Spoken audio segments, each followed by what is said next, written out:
Halo semuanya, selamat bertemu kembali di video pembelajaran SAP 01. Kali ini kita berada di unit 6 dengan topik Human Capital Management.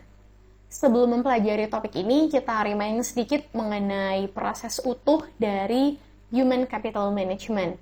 Proses di Human Capital Management sendiri dimulai dari adanya aktivitas Organizational Management, di mana di sini akan ada satu kebutuhan bagi perusahaan dan penting bagi mereka untuk menyusun yang namanya organizational plan.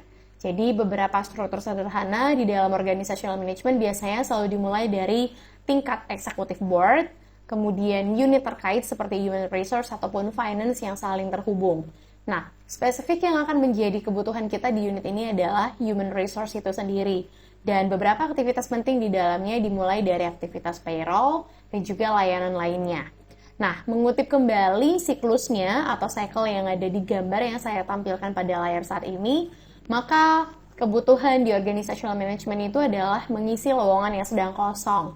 Jadi untuk mengisi lowongan tersebut kita butuh data aplikan, kemudian nanti di-maintain dalam bentuk personal management, kemudian orang-orang yang sudah di-hire tadi akan diberi dengan yang namanya aktivitas, atau dalam hal ini di-maintain dengan personal development, kemudian dilanjutkan dengan berbagai aktivitas di dalam training dan event management, serta pengaturan waktu dan juga pemberian appraisals dan payroll itu sendiri. Dan pada akhirnya, semua ini akan menghabiskan biaya-biaya yang akan di-maintain dengan aktivitas personal cost planning. Nah, kira-kira seperti itu siklus utuhnya. Jadi selama satu pertemuan ini, Anda akan membahas tentang human capital. Dan kalau kita cerita sebuah posisi, maka di sana ada peran yang tidak boleh lepas, yaitu unit itu sendiri, jobs, position, dan person di dalamnya. Dan tentunya untuk mendapatkan person ini dimulai dari proses rekrutmen.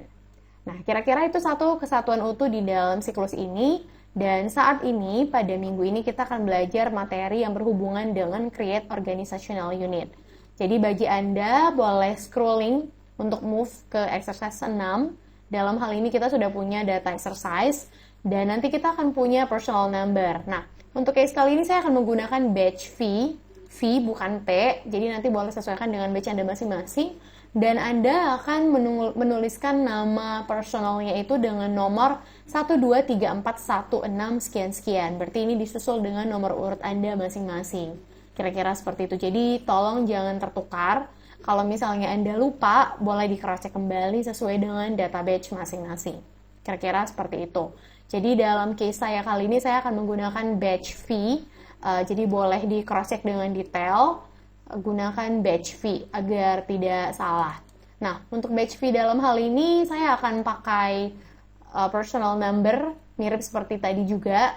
Tapi di sini akan ada angka 1, 2, 3, 4, 2, 2 pagar-pagar. Jadi kalau misalnya Anda di batch V, maka personal number-nya ambil yang dari batch V.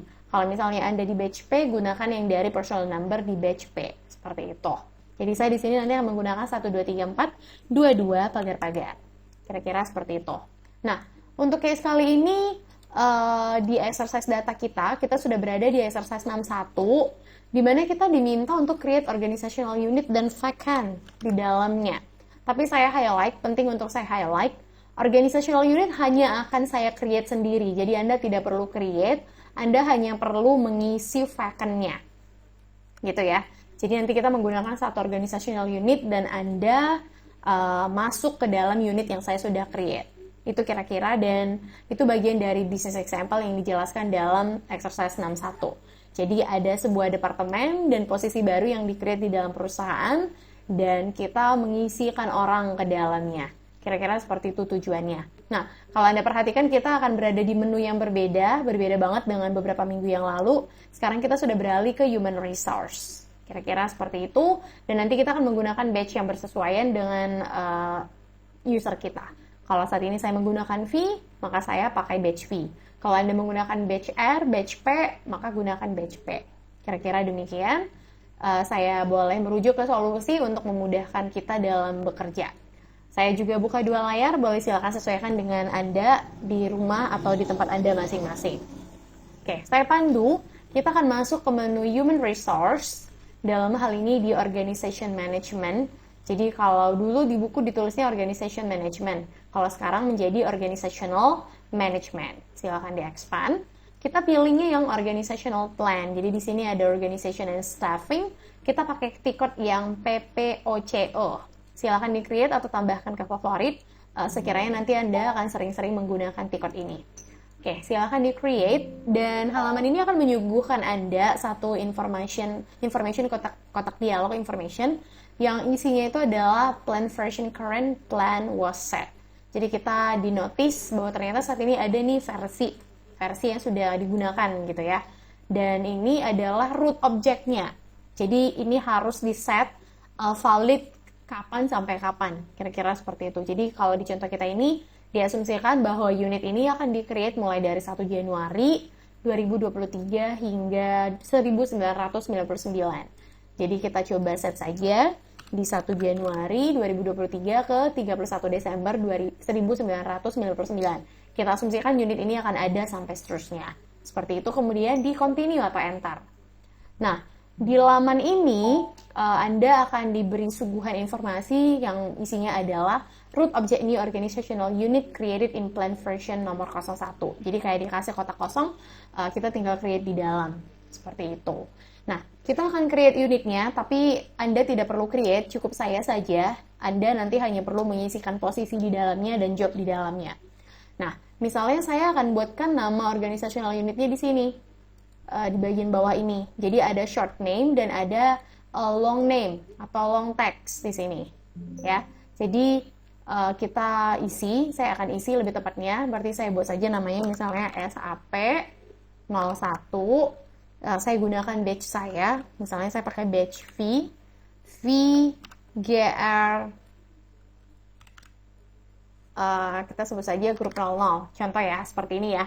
Tapi sebenarnya ini disesuaikan lagi dengan kebutuhan perusahaan. Kalau memang ternyata mau dibuat berbeda, silakan saja.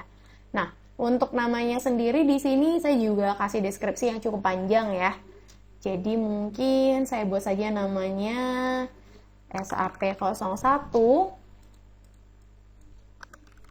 SAP01, SAP01, saya buat dulu, nggak usah pakai spasi kali ya, SAP01V, atau kita rapatin semua ya, GR, pagar-pagar, seperti ini ya, atau kita boleh pakai, yalah, GR pagar-pagar aja biar mudah diingat, jadi nanti boleh diingat, dan di highlight ya, biar nggak lupa ketika pencarian. Atau ini boleh kita kasih deskripsi yang panjang pun silahkan saja ya. Misalnya organizational unit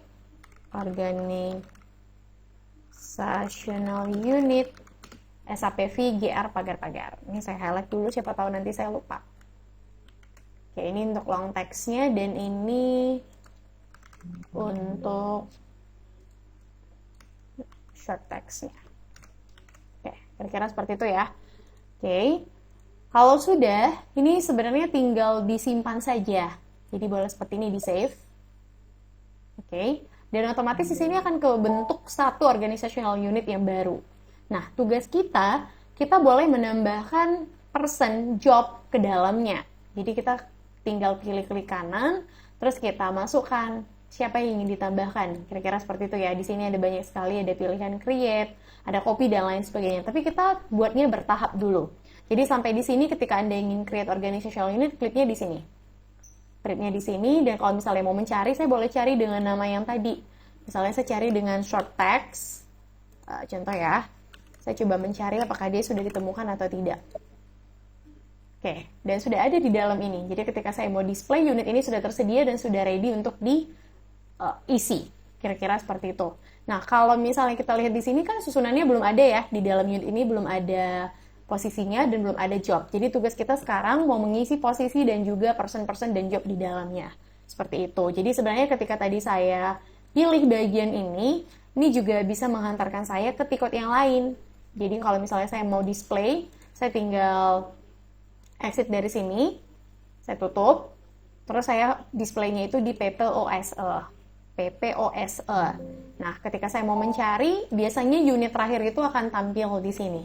Nah, bagaimana dengan gimana kalau misalnya saya mencari unit yang lain yang pakai kata kunci SAP, apakah semuanya akan muncul? Nah, biasanya akan muncul unit-unit yang mirip. Misalnya seperti ini ternyata ada grup 24, ada grup 07, dan segala macam, ada yang pakai batch H, dan teman-temannya. Nah, tapi supaya tidak terlalu banyak organizational unit kita, saya tadi menyarankan kita cukup pakai punya saya saja. Dalam hal ini berarti tadi pakai yang grup V pagar-pagar. Seperti itu. Jadi, Anda mengisi ke dalam organizational unit yang sudah saya create. Seperti itu. Oke, kita coba find sekali lagi. Pencarian ini boleh digunakan semua ya. Jadi, misalnya pengen mencari by object ID, kalau misalnya tahu, ya boleh di-select seperti itu. Boleh juga by free search dan teman-temannya. Jadi semua ini bisa di-continue atau dijadikan menjadi opsi. Seperti itu. Oke. Kalau misalnya saya pengen mencari dengan search term, berarti kayak tadi saya masukkan apa yang ingin saya masukkan, dan itu akan menghantarkan saya ke unit yang ini. Seperti itu. Bahkan kalau misalnya saya masih pengen edit nama ini, mungkin tidak ya. Sangat mungkin. Jadi kita nanti harus pindah dari halaman ini, exit, kita masuk ke bagian change. Jadi contohnya saya ingin ganti nih, saya ingin mengganti nama organizational unitnya tadi supaya seragam, ya boleh saja. Ini kita edit jadi apa gitu. Jadi kalau misalnya contoh ini, saya nggak jadi deh, saya pengen ada spasinya, SAP 01 bintang-bintang, misalnya di sini saya pengen pakai dash, ya silahkan saja, dash V, dan seterusnya. Cuman biasanya untuk yang short text itu lebih pendek, jadi nggak bisa buat banyak-banyak karakternya, seperti itu ya. Jadi saya rasa cukup. Sekarang boleh kita lanjutkan ke isian position di dalamnya. Jadi di sini kita akan menambahkan position. Hati-hati ketika menambahkan position, pastikan Anda ini kalau misalnya mau mencari posisi baru, arahkan kursor kamu ke position. Tapi dalam kasus ini, ketika ingin menambahkan position, Anda harus klik unitnya. Jadi kita harus klik organizational unit yang saat ini tersedia, lalu kita create. Apa nih, misalnya mau di-create, ternyata saya pengen menambahkan position di dalamnya. Jadi saya klik, dan otomatis akan muncul di sini secara bertingkat simbol atau icon yang bersesuaian yang menggambarkan bahwa position itu dalam bentuk icon manusia. Jadi di sini ada posisi.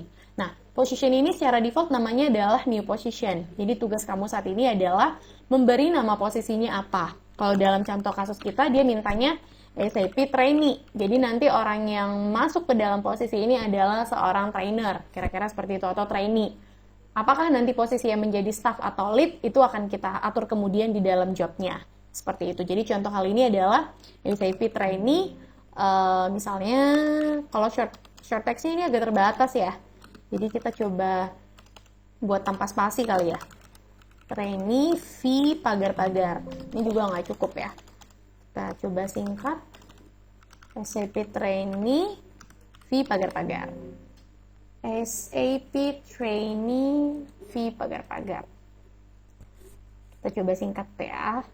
SAP TR aja kali ya. SAP TR V pagar-pagar. Oke, seperti ini. Nah, untuk posisinya kita boleh uraikan lebih panjang gitu. Berarti jadi SAP trainee V pagar-pagar. Atau menuliskannya supaya tidak beragam, ya lebih baik disamakan ya antara short text dengan long text-nya. Ini saya coba rapikan dulu. Ini tadi short text-nya, ini long text-nya, dan untuk position juga demikian. Oke, seperti itu. Jadi nanti ketika mencari kita mudah gitu ya. Nah, dalam hal ini kalau misalnya kita sudah tahu jobnya apa, itu boleh kita assign. Perhatikan di sini ya. Di sini ada pilihan head dan staff. Jadi kalau misalnya di soal kita dia mintanya ini adalah lead trainee, yang namanya lead trainee itu berarti biasanya kepalanya gitu ya. Maka kita setel di head. Tapi kalau misalnya ternyata ini adalah staff, ya kita centangnya di staff. Nah, saya asumsikan kali ini saya pilihnya itu adalah head. Boleh silakan di enter. Nah, begitu Anda pilih dari head, maka ini simbol aktornya berubah. Ini berubah menjadi manager. Di sana ada pakai topi. Jadi aktor yang tadi dengan warna merah doang, yang bentuknya seperti manusia, begitu di highlight dengan pilihan jobnya itu sebagai head, maka dia otomatis berubah. Jadi antara staff dengan lead atau head itu berbeda banget simbolnya. Kira-kira seperti itu sih yang mau ditunjukkan oleh transaksi kita kali ini. Jadi kita buat sebuah unit, di dalamnya ada posisi, terus detailnya itu kita jabarkan apakah dia sebagai seorang staf biasa atau dia hanya sebagai apakah dia sebagai seorang head atau sebagai staf biasa. Seperti itu. Bahkan kalau misalnya kita pengen ganti tanggal validity-nya, misalnya tadi di depan salah gitu ya, ini bisa diatur. Ini bisa diatur per job. Jadi contoh kali ini tadi karena udah kebaca di 1 Januari, ya di sini juga sudah otomatis menjadi 1 Januari. Seperti itu. Termasuk juga untuk account assignment-nya, informasi financing-nya, sampai kepada hal-hal yang berhubungan dengan work schedule. Kalau misalnya kita tempatkan di employee group tertentu, dia juga bisa di-assign di sini. Kira-kira seperti itu. Nah, jadi itu saja dari sini boleh dilanjutkan untuk menyimpan. Dan nanti akan ada keterangan data has been saved. Jadi setiap kali kita ingin menampilkan, kalau tadi Anda masih ingat, T-code-nya itu adalah di PPOSE, dan setiap kali kita ingin menampilkan si organizational unit ini, maka di dalamnya sudah ada posisi yang baru. Di dalamnya sudah ada posisi yang baru dan kita sudah highlight job-nya, bahwa dia adalah seorang lead trainee. Nah, pertanyaannya apakah masih bisa di-change? Boleh-boleh saja, seperti itu. Nah, bagaimana jika saya ingin menambah lagi posisi yang lain? Mungkin tidak ya? Ya mungkin-mungkin saja. Kita tinggal create gitu ya. Tapi pastikan kamu jangan berada di display. Kamu harus berada di halaman change. Jadi kalau misalnya kita buat perubahan, kita harus berada di change. Dan ini memungkinkan kamu untuk menambahkan unit-unit baru juga di dalam. Jadi misalnya saya pilih di organizational unit, yang saya ingin tambahkan itu lagi adalah unitnya. Maka nanti akan muncul ada unit di dalam unit, berarti kayak sub-unit gitu. Jadi nanti dalam case ini Anda boleh tes misalnya seperti tadi, karena tadi saya berada di grup VGR00, misalnya saya tes di sini, saya buatin jadi grup GR01, contoh ya. Ini contoh, tapi nanti ini akan Anda kerjakan sendiri dengan batch Anda masing-masing. Ya saya lanjut lagi di dalam, seperti ini. Seperti ini, ada GR01. Nah, ini boleh saya enter dan saya simpan. Otomatis di dalam grup saya ada sub-unit lagi, ada organizational unit lagi. Nah, jadi tugas Anda saat ini adalah tidak langsung assign posisi di dalam unit saya. Silakan buat lagi organizational unit yang baru, terus assign unit tersebut dengan sebuah posisi yang baru. Jadi kalau misalnya dianalogikan, dia jadi bertingkat seperti ini. Jadi nanti nama dari yang di grup V ini adalah SAP TR01, contoh ya. Di sini ada posisi baru, TR01, saya buat seolah-olah jadi ada 2 ya. Terus deskripsinya adalah ini. Saya asumsikan dia juga menjadi staff biasa nih. Nah, nanti bentuknya akan berbeda banget. Seperti itu. Dan ini saya simpan, maka sampai di sini saya sudah punya satu organizational unit yang di dalamnya itu ada job dan ada juga posisi yang berbeda. Nih ya. Ini di sini tadi ini head-nya, di sini ada staff biasa. Jadi kalau misalnya ini dioper sendiri, di drag and drop mungkin tidak ya. Nah, jadi kalau misalnya kita mau tarik-tarik itu nggak bisa karena posisinya mengikuti root yang di atas. Jadi yang bisa kita geser itu adalah kita assign atau kita move down in rank. Tapi dalam hal ini posisinya ini harus dipastikan berada di dalam unit. Jadi sangat dimungkinkan di dalam satu unit ada sub-unit dan di dalamnya ada 2 person yang berbeda atau 2 posisi yang berbeda. Seperti itu. Nah, jadi ini kira-kira yang sudah saya create. Jadi perhatikan tadi saya lupa ganti nama ya. Untuk yang ini saya buatnya jadi 01 saja. Ini saya contohin 01. Tuh staffnya biar ada sedikit perbedaan. Oke, kira-kira seperti itu. Jadi sekarang saya ulangi. Di unit saya, di organizational unit saya yang SAP01 VGR00, sudah ada satu sub-unit baru, namanya tadi organizational unit GR01. Oke, dan di dalamnya ada di-assign 2 posisi, ada SAP trainee untuk yang si manager, dan ada juga untuk yang staff biasa, seperti itu. Nah, bagaimana kalau misalnya salah? Apakah boleh dihapus? Tentu sangat boleh dihapus. Jadi caranya tinggal diklik kanan, kemudian pilih delete. Tapi yang dipilih itu adalah delete object. Seperti itu. Oke, saya rasa itu saja. Silakan Anda gunakan nanti, Anda praktikkan untuk batch berikutnya. Tetapi yang saya minta adalah cukup find organizational unit saya di batch V.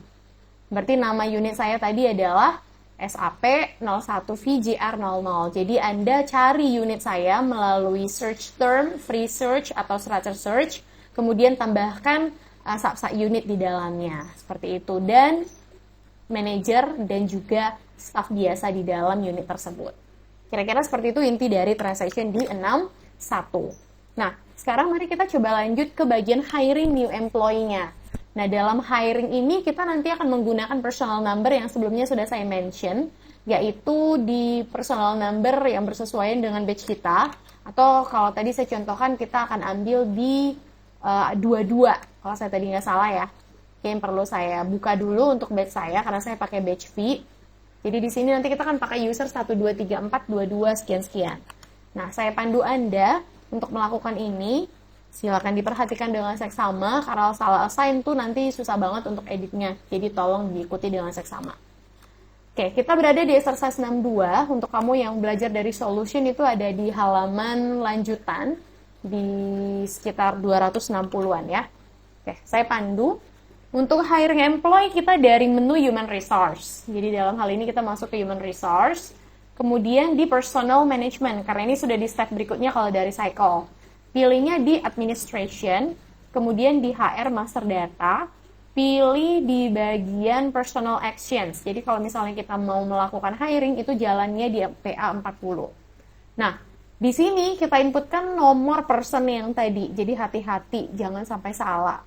Jadi nomor personnya ini unik dan ada tanggal actionnya. Dalam hal ini kita boleh mulai dari tanggal 1 Januari ya.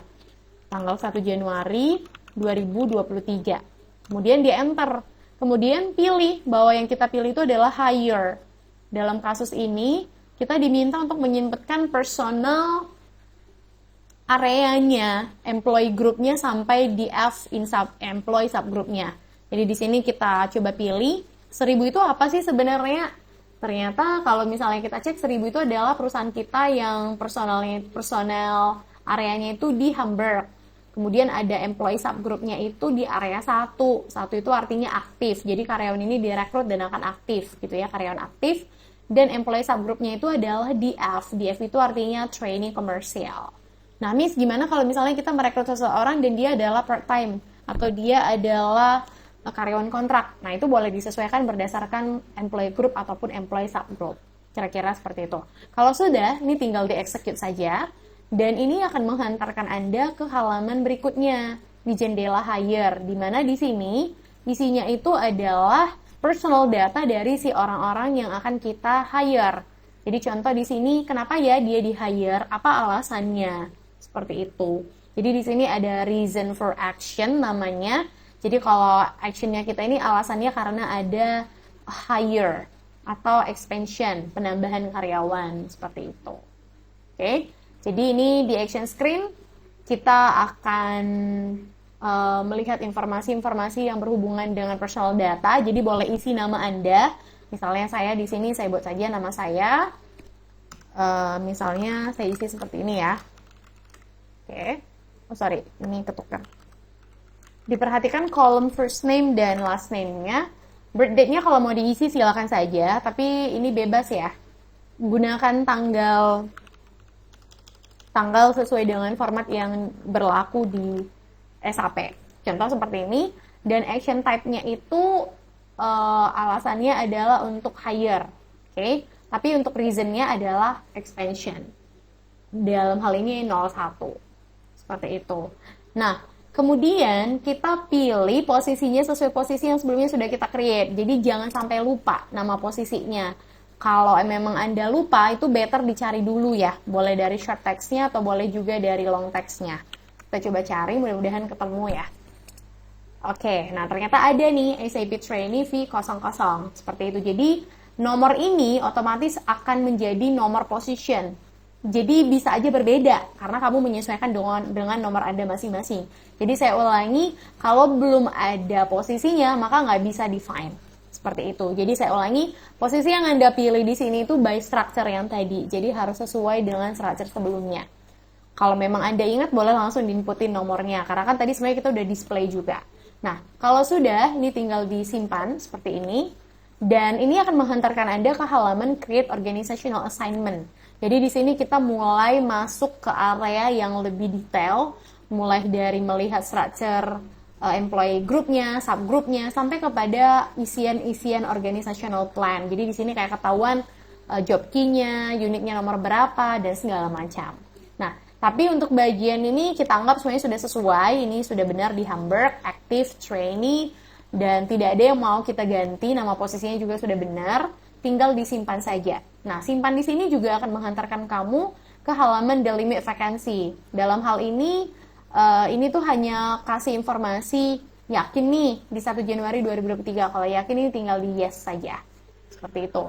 Nah, dalam hal ini dia kalau misalnya terpaksa keluar, kamu masuk lagi ya. Karena biasanya dia minta confirm ulang. Jadi saya coba tes masuk lagi. Kalau menemukan hal seperti ini, saya masuk lagi. Dan dia kembali lagi ke halaman yang tadi. Masih di personal data. Nah, sampai di sini disesuaikan lagi ya. Seperti ini di 2023 kita isi lagi data-data yang berhubungan dengan alamat, birth date, dan segala macam. Nah, jadi di sini kita isikan informasi seperti marital status, boleh bebas dipilih, misalnya kalau single pilih single, kemudian save. Oke. Lalu lanjutkan lagi dengan informasi berupa alamat. Alamat ini bebas, misalnya kalau Anda punya rumah permanen, tempat sementara, vacation, work location, dan segala macam. Mungkin saya pilihnya dalam hal ini adalah permanent residence. Contoh ya, misalnya saya berada di Jalan Tamrin. Ini contoh ya. Ini contoh saja, nanti Anda sesuaikan dengan data Anda masing-masing. Jalan Tamrin, nomor 140 Medan. Medannya di sini ya, di bawah ya. Oke. Misalnya 20212, contoh saja, tapi saya anggap Medan itu berada di Jerman. Kalau misalnya ada informasi berapa jauh jarak rumah tinggal Anda ke kantor, ya itu boleh dimasukkan juga. Pokoknya sesuaikan saja dengan kebutuhan. Jadi di sini hal yang paling penting itu biasanya berhubungan dengan jalan, nama alamat, postal code, region, sampai country key. Jadi kalau dalam hal ini kita ambil saja misalnya di Jerman.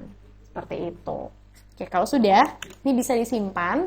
Kemudian nanti akan menghantarkan Anda ke halaman working time. Jadi sekalian begitu kita hire, inputin datanya, working time-nya juga dimasukkan, data-data schedule rule-nya. Jadi misalnya dalam kasus kayak kita ini, kita pilih schedule-nya itu adalah norm. Apa arti norm? Apa pilihan yang tersedia selain norm? Itu ada banyak banget. Jadi kalau misalnya ternyata kita mempekerjakan dia dengan shift, ya tulis shift.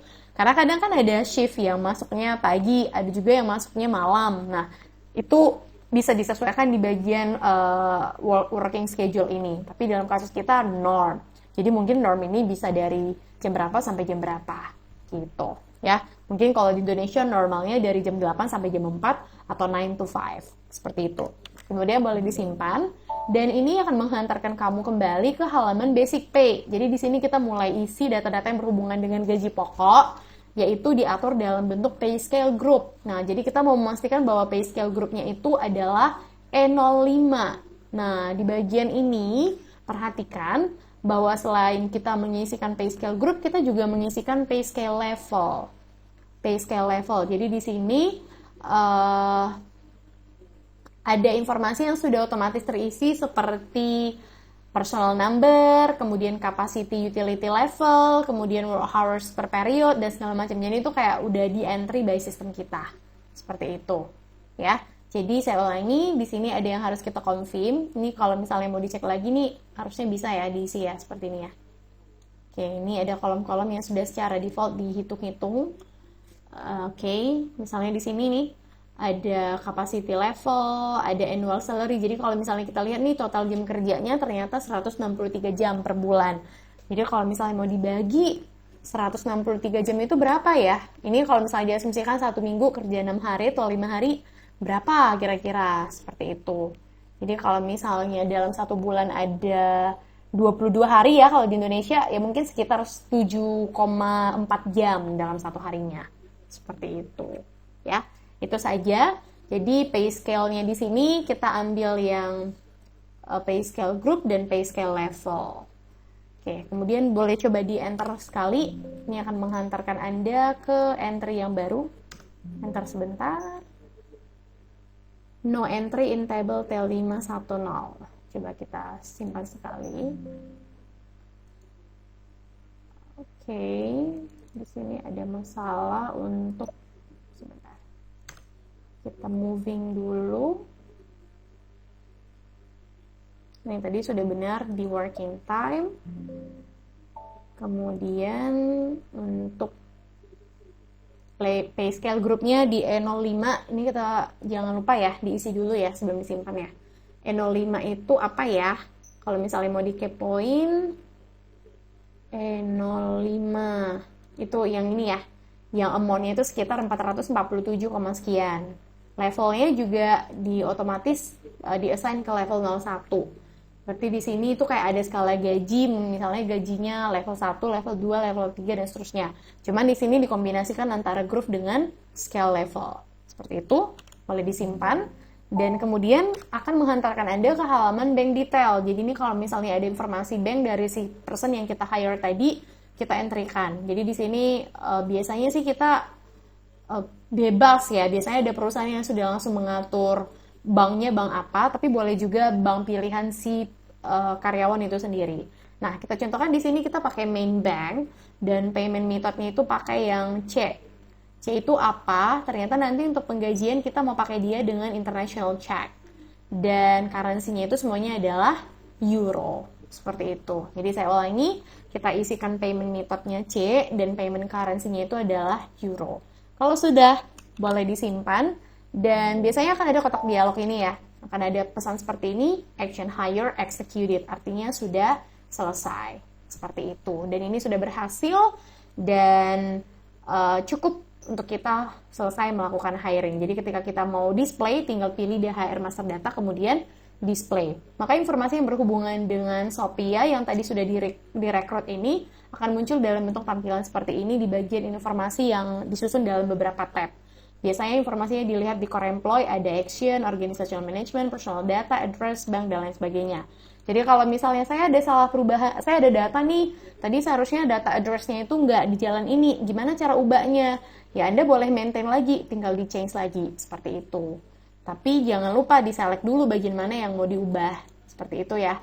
Jadi contoh balik lagi ke personal action, dia nanti boleh di-maintain ulang. Misalnya yang saya mau perbaiki itu adalah di area alamat, maka kita change lagi di alamat, seperti itu. Jadi tiketnya itu muter-muter di PA40, PA30, dan seterusnya. Dan untuk display adalah PA20, seperti itu. Jadi cukup mudah ketika Anda bertransaksi di exercise 62 ini. Seperti itu saja. Nah, untuk view-nya seperti yang tadi saya sudah sampaikan, berarti kita tinggal masuk ke menu yang sebelumnya, dari si human resource, kemudian personal management, kemudian administration, HR master data, dalam hal ini display. Maka ini akan mengantarkan Anda ke PA20. Persis seperti yang tadi sudah saya tampilkan, maka di sini akan tercentang dalam warna hijau. Jadi ada action, ada organizational manage assignment, personal data, address, bank detail, sampai kepada hal-hal yang berhubungan dengan lain-lainnya. Tapi karena belum kita maintain, maka informasinya masih berstatus no. Artinya kalau misalnya dia sudah punya istri, misalnya tadi ya, kalau kita pilih dia sudah married, maka kita bisa isi family members atau dependent-nya. Seperti itu. Nah, itu kira-kira inti dari exercise 62. Nah, berikutnya kita akan isikan transaksi-transaksi yang lain di exercise berikutnya. Jadi mohon selesaikan dulu transaksi ini, baru nanti kita berlanjut ke transaksi 63, 64, dan seterusnya. Terima kasih dan selamat mencoba.